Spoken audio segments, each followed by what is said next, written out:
Good morning students, defence services academy के online education platform पर मैं गणेश खड़ से आप सभी का हार्दिक स्वागत करता हूं। दोस्तों, पॉलिटिकल साइंस का बड़ा ही इंपॉर्टेंट टॉपिक हम समझ रहे थे जिसका नाम था फंडामेंटल राइट्स। 6 प्रकार के फंडामेंटल राइट्स होते हैं जिसको सुप्रीम कोर्ट द्वारा प्रोटेक्शन होता है, बाय बर्थ वो आपको प्राप्त होते हैं। इसके बाद हमने ये भी देखा था कि शुरुआत में इंडियन कॉन्स्टिट्यूशन में 7 प्रकार के फंडामेंटल राइट्स थे और एक फंडामेंटल राइट्स उसमें से माइनस कर दिया गया अमेंडमेंट नंबर 44 के तहत। कौन सा था दोस्तों वो फंडामेंटल राइट? तो वो था राइट ऑफ प्रॉपर्टी, संपत्ति का अधिकार जो था उसको खत्म किया गया। अभी हमारे कॉन्स्टिट्यूशन में सिर्फ 6 फंडामेंटल राइट्स बचे हैं। उसमें से हमने डिस्कस किया था कि right of equality, right of freedom और राइट अगेंस्ट एक्सप्लॉयटेशन, ठीक है, ये भी हमने देखा था। दोस्तों, आज हम उसी राइट ऑफ एक्सप्लॉयटेशन को थोड़ा सा डीपली समझेंगे और साथ ही साथ आगे की हमारी जर्नी शुरू करते हैं। दोस्तों, हमने ये भी देखा था कि हमारे इंडियन कॉन्स्टिट्यूशन में कुछ सकारात्मक और कुछ नकारात्मक फंडामेंटल राइट्स भी होते हैं और ये फंडामेंटल राइट्स बहुत सारे इमरजेंसी की सिचुएशन में आपसे छीन भी लिए जाते हैं, ठीक है। तो कुछ रहते भी हैं, जो रहते वो भी मैंने आपको बताया है, ठीक है। तो इस तरीके से ये वैशिष्ट्य है, ये विशेषताएं हैं हमारे फंडामेंटल राइट्स की। आर्टिकल 24 और 23 के बारे में मैंने आपको लास्ट लेक्चर में बताया था, थोड़ी बहुत जानकारी दी थी। तो ये है राइट अगेंस्ट एक्सप्लॉयटेशन, शोषण हो न हो इसके लिए आपको ये अधिकार दिया जाता है। हमारे देश में स्त्रियां, खास करके बच्चे, ठीक है, नासमझ पुरुष, ये सारे के सारे जो है एक्सप्लॉयटेशन के शिकार बनते हैं। दोस्तों, ये आर्टिकल 23 और 24 ये हमें प्रोटेक्शन देता है, एक्सप्लॉयटेशन होने से रोक सकता है। क्या कहता है article 23? Prohibits traffic in human beings, womens, childrens, beggars और other force labour militate against human dignity, ठीक है, ह्यूमिलिएट नहीं कर सकते उनको। दूसरी चीज, आप आदमियों को, ह्यूमंस को खरीदे और बेच नहीं सकते। दूसरी चीज, उनको फोर्सफुली काम पर नहीं रख सकते। अगर काम पर रखते हो तो उनकी इच्छा के अनुसार आपको काम पर रखना चाहिए और जितना काम करवाते हो उसके साथ ही साथ उस हिसाब से, उसके प्रपोर्शन में उनको पेमेंट भी देना चाहिए। ये प्रोटोकॉल होते हैं, बट बहुत सारी जगहों पर ये नहीं होता, तो एक एक्सप्लॉयटेशन है। तो ये एक्सप्लॉयटेशन के अगेंस्ट में आप आवाज उठा सकते हो। ह्यूमन ट्रैफिक का मतलब क्या होता है? तो लोगों की, स्त्री, पुरुष और बच्चों को बहुत सारी जगहों पर खरीदा बेचा जाता है। दोस्तों, ये भारत की सिचुएशन बता रहा हूं, बहुत सारे ऐसे किस्से पेपर पढ़ते होंगे तो ये सामने आते ही है। तो ये चीज जो है ये हमें कॉन्स्टिट्यूशन ने नहीं बताई है। कॉन्स्टिट्यूशन कहता है कि ऐसा मत करो, अगर ऐसा आपके साथ होता है तो उसके खिलाफ आप आवाज उठा सकते हो दोस्तों, ठीक है। Article 24 prohibits employing children below the age of 14 years in any hazardous profession। ये भी मैंने आपको लास्ट लेक्चर में बताया था कि 14 साल के नीचे के जो भी बच्चे हैं उनको ऐसी, ठीक है, डेंजरस जगह पर आप काम पर नहीं रख सकते, ठीक है। This right followed the human rights concept of United nation norms. दोस्तों, बच्चे जो है हमारे देश का भविष्य होते हैं, ठीक है। इनके ऊपर आगे चल के बहुत सारी जिम्मेदारी आने वाली होती है और कौन सा बच्चा किस काबिल निकले आप तो नहीं जान सकते। डॉक्टर अंबेडकर पढ़ाई की तब जाके वो इतने पॉपुलर हुए, अगर पढ़ाई नहीं की रहती तो उनको कोई नहीं जानता। तो कौन से बच्चे में क्या काबिलियत है हम नहीं जान सकते। कोई भी बच्चा कुछ भी बन सकता है, अंबेडकर बन सकते हैं, कलाम बन सकते हैं, कोई भी बन सकता है, बड़े बड़े व्यक्ति बन सकते हैं। तो दोस्तों, इनकी काबिलियत और उनको पहले तो पढ़ाया जाए, उनमें काबिलियत निर्माण की जाए, स्किल निर्माण की जाए, ताकि कल चल के वो हमारे भविष्य देश को चला सके, आगे चला सके। हर एक के पास में अलग अलग तरीके की स्किल होती है, ठीक है। आप रेस्ट्रिक्शंस मत लगाओ, उनको पढ़ने का अधिकार दो, उनको कम आयु में ही उनको काम पर मत लगाओ। ये अच्छी जो मैंने सेंटेंस बताए आपको, ये सेंटेंस भारत के दृष्टिकोण से ही नहीं है, ये पूरे वर्ल्ड के दृष्टिकोण से ही इंपॉर्टेंट है, ठीक है। तो इसीलिए यूनाइटेड नेशन ये एक जागतिक संगठन है। सेकेंड वर्ल्ड वॉर के बाद पूरे वर्ल्ड में शांति बनाए रखने के लिए यूनाइटेड नेशन की स्थापना की गई थी, ठीक है। यूएनओ, यूनाइटेड नेशन ऑर्गेनाइजेशन, ऐसा इसका फुल फॉर्म होता है। तो इसने भी कुछ नॉर्म्स और कंडीशन दी है कि ये जो पूरे वर्ल्ड को फॉलो करनी पड़ती है, या तो फिर पूरे वर्ल्ड के लिए उन्होंने एक संदेश दिया है कि आप ऐसा मत करो और आप ऐसा करो। उन्होंने क्या करने के लिए नहीं कहा है कि आप लोगों को, बच्चों को ऐसे काम पर मत रखो, उनके साथ में नाइंसाफी मत करो, उनको पढ़ने का मौका दो। तो हमारा इंडियन कॉन्स्टिट्यूशन तो कहता ही है, साथ ही साथ यूनाइटेड नेशन के नॉर्म्स भी ये कहते हैं कि बच्चों का एक्सप्लॉयटेशन ना हो, उनको पढ़ने का अधिकार दिया जाए। आर्टिकल 25 से लेकर 28 तक right of freedom of religion दिया गया है। ठीक है, क्या कहता है freedom of religion? Article 25 and 26 embody the principles of religious tolerance and serve to emphasize the secular nature of Indian democracy, that is equal respect to all religion. Pakistan हमारा साथ का राष्ट्र है, साथ का देश है, जो एक इस्लामिक कंट्री है।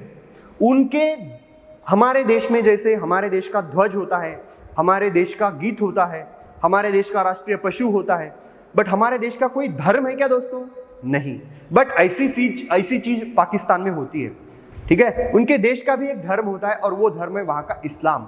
हमारे देश में ऐसे किसी भी धर्म को बढ़ावा चढ़ावा नहीं दिया है और सारे धर्मों को इक्वली बिहेव करने की शपथ ली है। एक तरीके से शपथ ही ली है। कॉन्स्टिट्यूशन में ये बात कही गई है कि equal respect to all religion, धर्मनिरपेक्ष राज्य है हमारा।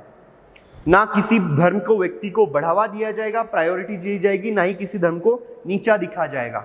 और अगर आप किसी भी धर्म की प्रैक्टिस करते हो तो आपको इक्वल नजरिए से देखा जाएगा। धर्म ये आपका वैयक्तिक मुद्दा है जिसमें कोई भी इंटरफेयर नहीं कर सकता, राज्य भी नहीं कर सकता और राष्ट्र भी नहीं कर सकता। ठीक है, आपकी विवेक बुद्धि जागरूक है तो उसका इस्तेमाल करके आप किसी भी धर्म के अनुसार आप अपना जीवन व्यतीत कर सकते हो, किसी भी धर्म का आप पालन कर सकते हो, किसी एक धर्म को आप छोड़ सकते हो और दूसरे धर्म को आप एक्सेप्ट कर सकते हो, किसी भी धर्म के अनुसार आप पहनावा पहन सकते हो, किसी भी धर्म के अनुसार आप फेस्टिवल सेलिब्रेट कर सकते हो। यह आपका वैयक्तिक अधिकार है दोस्तों। बट हमारे देश में एक बहुत ही शर्मनाक चीज होती है कि ये धर्म के आधार पर बहुत सारे दंगे और खून खराबा होता है। बहुत सारी चीजें पॉलिटिशियन द्वारा डिक्लेयर की जाती है, क्योंकि ये पॉलिटिक्स जो है ये धर्म की जमीन पर उगा हुआ पेड़ ही है एक तरीके से। ठीक है, पॉलिटिक्स तब तक अच्छा नहीं रहता जब तक लोग एक दूसरे में झगड़ते नहीं, उनसे लड़ाई नहीं करते। तो लड़ाई किस आधार पर हो सकती है? तो धर्म के आधार पर। तो लोगों को डिवाइड करने के फंडे बहुत सारे पॉलिटिशियन यूज करते हैं, तो इससे भी आपको सतर्क होना चाहिए। हमारे देश की एकता और अखंडता बनाए रखने के लिए सारे धर्मों को इक्वली ट्रीट करना जरूरी है। और अगर कोई इस एकता और अखंडता को बाधा पहुंचाने की कोशिश करता है तो वो गुनहगार कहलाएगा। ठीक है, हिंदू, मुस्लिम, सिख, ईसाई हम सब है भाई भाई। तो ये नारा है हमारे देश का। ठीक है, तो इस तरीके से ये आर्टिकल 25 और 26 हमें ये कहता है कि equal religion, equal respect to all religion, और आपको कौन सा धर्म अपनाना है, कौन सा धर्म छोड़ना है, ये पूरी की पूरी स्वतंत्रता दी जाती है दोस्तों। पूरा फ्रीडम है आपको। ठीक है, इसका इस्तेमाल करो। आर्टिकल 25 से लेकर 28 में अभी आर्टिकल 25 क्या कहता है? ठीक है, offers freedom of conscience and free profession, practice and propagation of religion, whereas Article 26 helps to manage religious affairs which is subject to public order, morality and health, every religious domination or any section. ठीक है, आपको जैसे ही किसी एक धर्म को अपनाने की अनुमति दी जाती है, वैसे ही आपकी ये जिम्मेदारी बनती है कि आप किसी दूसरे धर्म के बारे में गलत ना बोले। ठीक है, किसी दूसरे धर्म को आप गलत न कहें। तो ये आपका अधिकार तो है, बट इसके साथ ही आपके पास में कोई रिस्पॉन्सिबिलिटी, जिम्मेदारी और ड्यूटी भी आती है, तो वो भी आपको निभानी पड़ती है। अभी आर्टिकल 26 क्या कहता है दोस्तों? आर्टिकल 26 कहता है कि हर एक धर्म को अपनी संस्थाएं बनाने का अधिकार है। ठीक है, जैसे मस्जिद है, मंदिर है, चर्च है, संस्थाएं बनाते हैं और चैरिटेबल ट्रस्ट बनाते हैं और उसके जरिए अच्छे अच्छे काम भी करते हैं, तो ये भी उनका अधिकार होता है। ठीक है, अभी आप सिख गुरुद्वारा में गए होंगे तो वहां पर बहुत सारे लोगों को खाना दिया जाता है।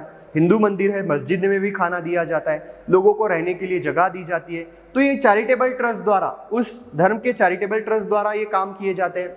तो इसके लिए वो पैसा भी कलेक्ट कर सकते हैं और इन पैसे के जरिए वो सारी चीजें हैंडल भी कर सकते हैं। तो ये धार्मिक स्थलों को ये अधिकार दिया जाता है आर्टिकल 26 के तहत। ठीक है, तो आपको ये मैंने एक्सप्लेन करके बताया। आर्टिकल 27 क्या कहता है? ये जो रिलीजियस इंस्टीट्यूशन है प्रोवाइड्स फ्रीडम टू नॉट पे the tax for religious expenses. आप जो भी खर्चे करते हैं रिलीजन के लिए, ठीक है, एक समझो साईं बाबा संस्थान है, गजानन महाराज संस्थान है, बड़ी बड़ी ट्रस्ट है उनके द्वारा बड़े बड़े सेवाभावी कार्य किए जाते हैं। गरीबों को कपड़े देना, अस्पताल में खाना फ्री में देना, ठीक है, तो इसी बहुत सारी सेवाभावी काम उनके ट्रस्ट के द्वारा किए जाते हैं। उनके पास में रेवेन्यू कहाँ से आता है, पैसा कहाँ से आता है? लोग जो दान करते हैं वहीं से उनको पैसा मिलता है। तो ये जो काम पैसा मिलता है उस ट्रस्ट को, उसके ऊपर कोई टैक्स नहीं लिया जाता। ये आर्टिकल 27 कहता है। ठीक है, आर्टिकल 28 क्या कहता है? Prohibitions of religious institution prohibits religious instructions in educational institutions wholly maintained by state। अगर ऐसी कोई संस्था है, ऐसी कोई स्कूल है, ऐसा कोई कार्यालय है जिसको, जहाँ के एम्प्लॉइज को एम्प्लॉयमेंट जो है, पैसा जो है, वो पैसा सैलरी गवर्नमेंट के जरिए मिलती है। स्कूल हो सकता है, कार्यालय हो सकता है, अस्पताल हो सकता है, ठीक है, वहाँ पे जो एम्प्लॉइज होते हैं उनको अगर सैलरी स्टेट के जरिए या फिर सेंट्रल के जरिए, मतलब गवर्नमेंट के जरिए अगर मिलती है, तो उस इंस्टीट्यूट में, उस कार्यालय में आप किसी भी एक धर्म को बढ़ावा चढ़ावा नहीं दे सकते। दूसरी चीज, एक ही धर्म का गुणगान नहीं गा सकते। तीसरी चीज, आप कोई धर्म का वहां पर आप नामो निशान भी आपको रखना नहीं चाहिए। बहुत सारे स्कूल ऐसे होते हैं जहां पर हिंदू प्रेयर्स, जहां पर मुस्लिम प्रेयर्स या फिर क्रिश्चियन की प्रेयर्स चलती रहती है। एक गलत चीज है। ठीक है, अगर आप गवर्नमेंट द्वारा पेड किए जाते हो, गवर्नमेंट से आपको सैलरी मिलती है, तो आप किसी धर्म के बारे में ऐसे रिलीजियस एजुकेशन बच्चों को नहीं दे सकते। ठीक है, ये गुनाह होता है दोस्तों। ठीक है, तो अगर ऐसा होता है तो इसके अगेंस्ट में भी आप आवाज उठा सकते हो। जी हाँ, बिल्कुल। एक आपको यहाँ पर पॉइंट याद रखना है कि कुछ इंस्टीट्यूशन ऐसी होती है माइनॉरिटीज की, जैसे कि मदरसा। आप कभी गए हो मदरसा? तो मदरसा में जाने के बाद आप देखोगे कि वहां पर रिलीजियस एजुकेशन बच्चों को दिया जाता है। अभी ये क्यों? क्योंकि वो माइनॉरिटी कम्युनिटी है। ठीक है, अभी उनकी स्क्रिप्ट होती है, उनकी लैंग्वेज होती है, उनके ट्रेडिशंस होते हैं, कल्चर होता है। तो इन सबको अगर प्रोटेक्शन देना है, उनको टिकाए रखना है, तो ये कल्चरल और एजुकेशनल राइट उनको देना ही पड़ता है। क्यों देना पड़ता है, ये एक्सप्लेनेशन मैंने आपको बताया है। उनकी संस्कृति, भाषा, लिपि और संस्कृति को बनाए रखना है, तो ये चीजें करनी पड़ती है। ठीक है, तो आर्टिकल 29 से आपको ये प्रोटेक्शन दिया जाता है। आर्टिकल 13 क्या कहता है? States that rights minority whether based on religion और language to establish and administer education institution. मदरसा का चित्र है, जैसे कि मैंने आपको कहा कि इस तरीके से रिलीजियस एजुकेशन देने के लिए आपको सेपरेटली ऐसे इंस्टीट्यूट बनाने पड़ते हैं। ठीक है, तो मदरसा में लीगल वे से गवर्नमेंट की परमिशन से रिलीजियस एजुकेशन दिया जाता है। अभी ये जो है, ये राइट टू प्रॉपर्टी जो आर्टिकल 44 अमेंडमेंट के जरिए हटा दिया गया था, ठीक है, तो इसके बारे में आपको जानना है। कौन सा आर्टिकल था? आर्टिकल 31। ठीक है, ये हटाया गया 44 नंबर के अमेंडमेंट के जरिए। अभी इसको लीगल राइट बनाया गया है और कहां पर डाल दिया गया है? 31 से उठा के उसको डाल दिया गया है आर्टिकल 300A में रखा गया है। 300A में रखा गया है और इसको फंडामेंटल राइट न रखते हुए लीगल राइट रखा गया है। देखो दोस्तों, आपके पप्पा के पास में अगर अच्छी सैलरी है उनकी, तो उनका टैक्स गवर्नमेंट को उनको देना पड़ता है। आप जो भी चीज कुछ खरीदी करते हो मार्केट से, उसके ऊपर भी आपको बहुत सारा टैक्स गवर्नमेंट को देना पड़ता है। अभी इसका मतलब क्या होता है? आपकी सालाना इनकम जो है, ठीक है, जितनी भी होगी, जो भी सालाना इनकम है, उस इनकम पर कुछ टैक्स आपको पे करना ही पड़ता है, मस्ट होता है। ठीक है, ये रेस्ट्रिक्शन से आपको सरकार गरीब से गरीब भी नहीं बनने देती और अमीर से अमीर भी नहीं बनने देती। ठीक है, हमारे इंडियन कॉन्स्टिट्यूशन में सोशलिस्ट, ठीक है, ये एक शब्द सोशलिज्म या फिर सोशलिस्ट कंट्री है हमारा देश, सोशलिज्म को एक्सेप्ट किया है। इस सोशलिज्म का मतलब ही ये होता है कि गरीब को गरीब भी ना रहने दे और अमीर को ज्यादा अमीर भी ना बनने दे। इन दोनों को सहयोग में, इक्वलिटी में लाने की कोशिश की जाती है गवर्नमेंट के द्वारा।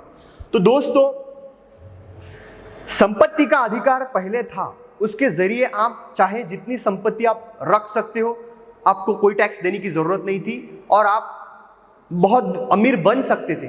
बट ये आर्टिकल हटा दिया गया, फंडामेंटल राइट्स ये हटा दिया गया, अभी इसको लीगल राइट बना गया। आप संपत्ति रख सकते हो, बिल्कुल कमा सकते हो, बट उसके ऊपर कुछ रेस्ट्रिक्शंस लगाए गए हैं। ठीक है, ये फंडामेंटल राइट, इसका अधिकार छीन लिया गया। फंडामेंटल राइट नहीं है अभी, ये लीगल राइट है, क्योंकि इसके ऊपर टैक्सेस आ गए, जो टैक्स आपको गवर्नमेंट को पे करना ही पड़ता है। ठीक है, आप ये नहीं कहोगे कि मैंने खून पसीना एक करके पैसा कमाया, ये मेरा पैसा, ऐसा नहीं होता। ठीक है, आपको टैक्स देना पड़ता है। संपत्ति रख सकते हो बट उसकी कुछ प्रोपोर्शंस होते हैं। ठीक है, तो इस तरीके से फंडामेंटल राइट हटा दिया है प्रॉपर्टी का, इसको अभी लीगल राइट बनाया गया है। और कहां पर रखा गया है? आर्टिकल 300A में रखा गया है। अभी जो है आर्टिकल 31 खाली है, इसमें कोई नहीं है, यहाँ पर कोई नहीं है आर्टिकल 31 में। अभी ये जो है आर्टिकल 32 से लेकर आर्टिकल 35 कॉन्स्टिट्यूशनल रेमेडीज। दोस्तों, जितने भी मैंने फंडामेंटल राइट्स आपको बताए हैं, अगर इन फंडामेंटल राइट्स का प्रोटेक्शन ही आपको नहीं मिलता है, ठीक है, कोई छीनने की कोशिश करता है तो, और आपकी कोई आजू बाजू में बात सुनने के लिए तैयार नहीं है, तो इस बात की क्या गारंटी कि आप खुद को डेवलप कर पाओगे?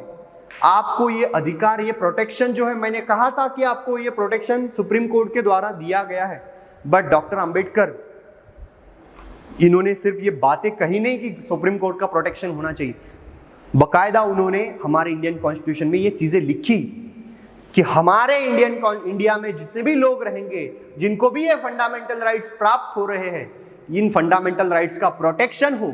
अगर कहीं पर उल्लंघन होता है तो उसके खिलाफ वो व्यक्ति आवाज उठा सके डायरेक्टली सुप्रीम कोर्ट में।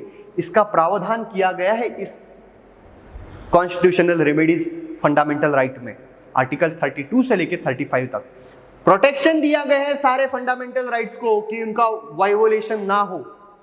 इसीलिए इसको हमारे संविधान का आत्मा कहा गया है डॉक्टर अंबेडकर के जरिए।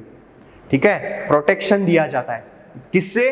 डायरेक्ट सुप्रीम कोर्ट के जरिए से प्रोटेक्शन दिया जाता है। किसको? फंडामेंटल राइट्स को। आइए जानते हैं क्या है इसकी खासियत। ठीक है, यहां पर 5 चीजें होती है। रीट्स कहा गया है, क्या कहा गया है? रीट्स कहा गया है। 5 चीजें यहां पर दी गई है। Habeas corpus, certiorari, prohibition, mandamus, quo warranto. ये लैटिन वर्ड है, आपको समझ में नहीं आएंगे, बट इसका मतलब क्या है ये आपको मैं जरूर समझाऊंगा दोस्तों। ठीक है, 5 प्रकार के अधिकार दिए गए हैं हमें कॉन्स्टिट्यूशनल रेमेडीज के जरिए। हिबियस कार्पस क्या कहता है? Is a writ that is enforced to protect the fundamental right to liberty of an individual against unlawful detention. कोई पुलिस या फिर कोई व्यक्ति आपको पकड़ के जेल में या फिर घर में बंद नहीं कर सकता। ठीक है, अगर आपके साथ में ऐसी जबरदस्ती की जाती है पुलिस द्वारा या फिर घर के किसी एक व्यक्ति के द्वारा, तो आप सीधा कहां पर आवाज उठा सकते हो? सुप्रीम कोर्ट में।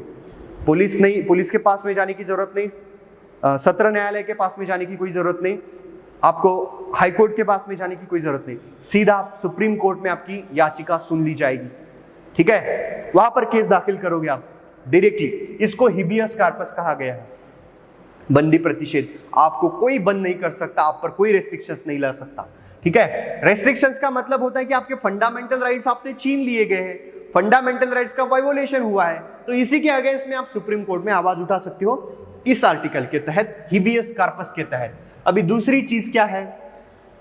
ठीक है, हिबियस कार्पस क्या कहता है? 24 घंटे के भीतर आपको अगर अरेस्ट किया गया पुलिस के जरिए, तो 24 घंटे के भीतर आपको जज के सामने हाजिर किया जाएगा। आपको बताया जाएगा कि आपको अरेस्ट क्यों किया गया है, आप कितने दिन के लिए आप जेल में रहोगे, ये सारी की सारी चीजें जज आपको बताएंगे अगर आपने गुनाह किया है तो। अगर गुनाह नहीं किया है तो आपको कोई नहीं रोक सकता, आपको कोई बंद नहीं कर सकता। जज डायरेक्टली ऑर्डर देंगे कि इस व्यक्ति को छोड़ दिया जाए। ठीक है, आई एम सॉरी बाबू। दोस्तों, कार्टियोररी क्या कहता है? कार्टियोररी The writ of certiorari is issued to a lower court directing that the transfer of case for review, usually to overrule or judgment of lower court. ठीक है, अगर ऐसा केस जो निचले सत्र के न्यायालय में चालू है, समझो डिस्ट्रिक्ट सत्र न्यायालय है, तो वो हाई कोर्ट और सुप्रीम कोर्ट के कंपैरिजन में नीचा ही हो गया। ठीक है, तो ऐसे यहां पर अगर सत्र न्यायालय में अगर कोई केस चल रहा है तो ये केस ट्रांसफर किया जाता है, कहां पर? हायर कोर्ट की तरफ। तो हायर कोर्ट ये ऐसे इस कार्टियोररी के तहत आप अगर समझो आपका केस सत्र न्यायालय में चल रहा है और अगर आप चाहते हो कि हायर कोर्ट में जाए, तो आप इस कार्टियोररी के तहत आप हाई कोर्ट से सुप्रीम कोर्ट में याचिका दाखिल कर सकते हो कि मेरा जो केस सत्र न्यायालय में चल रहा है, सॉरी डिस्ट्रिक्ट कोर्ट में चल रहा है, उसको अभी हाई कोर्ट में ट्रांसफर किया जाए। तो ये जो है ये कार्टियोररी के तहत आप ऐसी याचिका सुप्रीम कोर्ट में दाखिल कर सकते हो।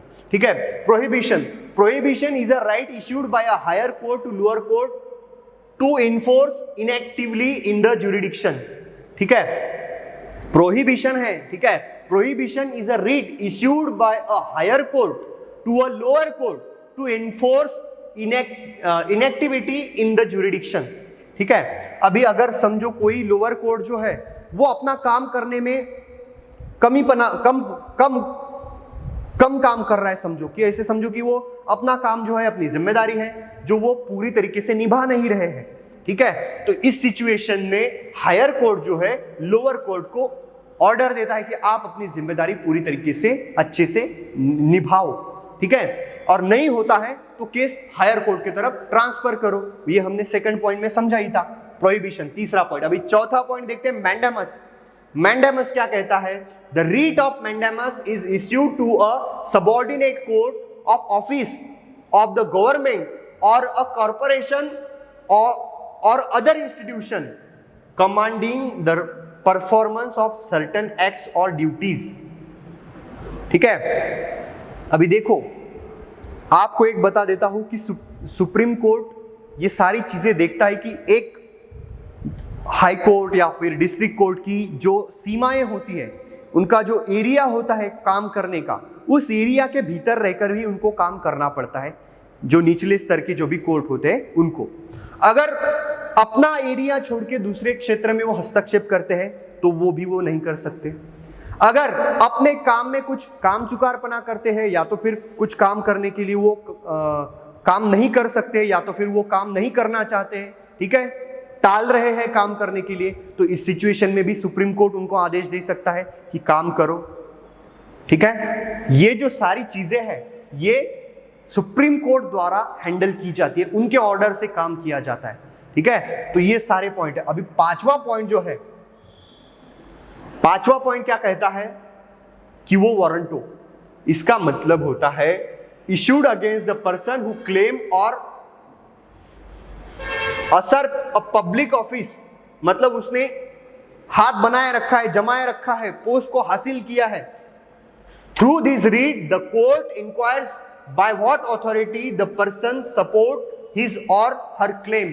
एक व्यक्ति ने एक पोस्ट को जबरदस्ती हासिल किया है, सरकारी पोस्ट को वो उसने हासिल किया है, सरकारी पोस्ट पर वो काम कर रहा है, बावजूद इसके कि उसकी काबिलियत नहीं है। ठीक है, समझो एक गवर्नमेंट ऑफिस है जहां पर एक डॉक्टर व्यक्ति काम कर सकते हैं, एक हॉस्पिटल में एक डॉक्टर व्यक्ति काम कर सकता है।